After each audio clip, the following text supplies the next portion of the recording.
नमस्कार। कभी सोचा है कि इतिहास की कितनी बड़ी बड़ी कहानियां बस कुछ छोटी छोटी लाइनों में छिपी होती हैं। किसी पुरानी किताब के चंद वाक्यों में एक पूरे साम्राज्य का फसाना कैद हो सकता है। तो आज हम उन्हीं कुछ लाइनों को पकड़कर दक्षिण भारत के एक पूरे राजवंश यानी वेंगी के चालुक्यों की कहानी को परत दर परत खोलने वाले हैं। चलिए साथ मिलकर देखते हैं कि कैसे चंद शब्द एक महान डायनेस्टी के बनने और मिटने की पूरी दास्तान सुनाते हैं। ये देखिए, हमारी आज की पूरी पड़ताल का सोर्स बस ये एक छोटा सा पैराग्राफ है। सच में यकीन करना मुश्किल है ना? एक पूरे राजवंश का इतिहास, उसका बनना, उसका चमकना और फिर उसका खत्म हो जाना, सब कुछ बस इन्हीं चंद लाइनों में सिमटा हुआ है। तो फिर देर किस बात की? चलिए इस ऐतिहासिक पहेली को सुलझाना शुरू करते हैं। तो एक साम्राज्य का उदय, उसकी स्थापना। देखिए, हर महान कहानी की एक शुरुआत होती है और वेंगी के चालुक्यों की कहानी भी कुछ ऐसी ही है। जानते हैं कि इस शक्तिशाली साम्राज्य की नींव आखिर रखी किसने और कैसे? तो कहानी का जो पहला और सबसे अहम किरदार है वो है कुब्ज विष्णुवर्धन। ये नाम याद रखिएगा। यही वो शख्स हैं जिन्होंने पूर्वी चालुक्य वंश की नींव डाली और इतिहास के पन्नों पर एक नया अध्याय लिख दिया। लेकिन कुब्ज विष्णुवर्धन की पहचान सिर्फ इतनी ही नहीं थी। उनका ताल्लुक एक बहुत बड़ी विरासत से था। वो कोई और नहीं बल्कि अपने वक्त के महानतम शासकों में से एक पुलकेशिन द्वितीय के भाई थे। जाहिर है, इस शाही रिश्ते ने उनके नए साम्राज्य की नींव को और भी ज्यादा मजबूत कर दिया। अच्छा, जब कोई नया साम्राज्य बनता है तो उसे अपनी एक अलग पहचान भी चाहिए होती है ना? विष्णुवर्धन ने बिल्कुल यही किया। उन्होंने अपनी राजधानी को पिष्टपुरी से हटाकर वेंगी शहर को बनाया। और देखिए, ये सिर्फ एक जगह बदलना नहीं था, ये एक तरह का ऐलान था, एक नई शुरुआत का। और इसी कदम ने इस राजवंश को वो नाम दिया जिससे आज हम सब उन्हें जानते हैं, वेंगी के चालुक्य।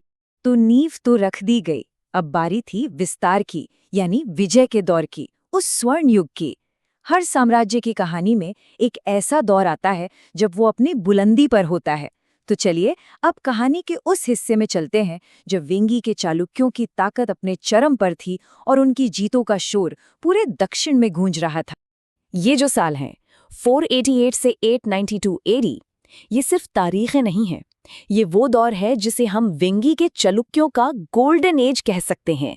ये वो समय था जब विजयादित्य तृतीय के राज में इस साम्राज्य ने अपनी ताकत का शिखर देखा। और विजयादित्य तृतीय की सैन्य ताकत का तो कोई जवाब ही नहीं था।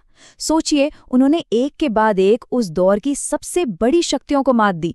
दक्षिण के ताकतवर पल्लव, पांड्य और तो और दक्कन के विशाल राष्ट्रकूट साम्राज्य तक को उन्होंने हरा दिया। ये सिर्फ कुछ लड़ाइयां जीतना नहीं था, ये पूरे इलाके पर अपने दबदबे का ऐलान था। लेकिन कहते हैं ना, वक्त का पहिया हमेशा घूमता रहता है। जो आज शिखर पर है उसे कल ढलान पर भी आना पड़ता है। तो अब हम कहानी के आखिरी हिस्से में पहुंच गए हैं, ढलती शक्ति और एक अंतिम गठबंधन। यहाँ हम देखेंगे कि कैसे ये महान राजवंश कमजोर पड़ा और आखिरकार इतिहास के पन्नों में सिमट गया। देखिए, ये पतन अचानक नहीं हुआ, इसकी कहानी धीरे धीरे आगे बढ़ती है। 10वीं सदी आते आते साम्राज्य की ताकत कम होने लगी।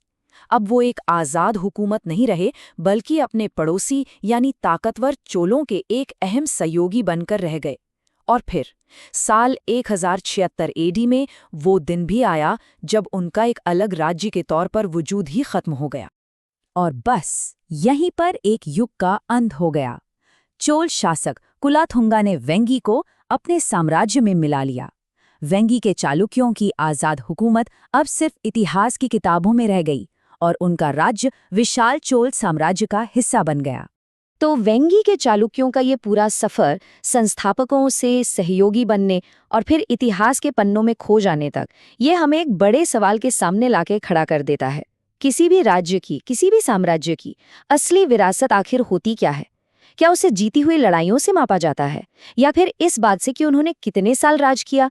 या शायद असली विरासत उन कहानियों में जिंदा रहती है जो उनके मिट जाने के सैकड़ों साल बाद भी हम सब आज भी सुना रहे हैं।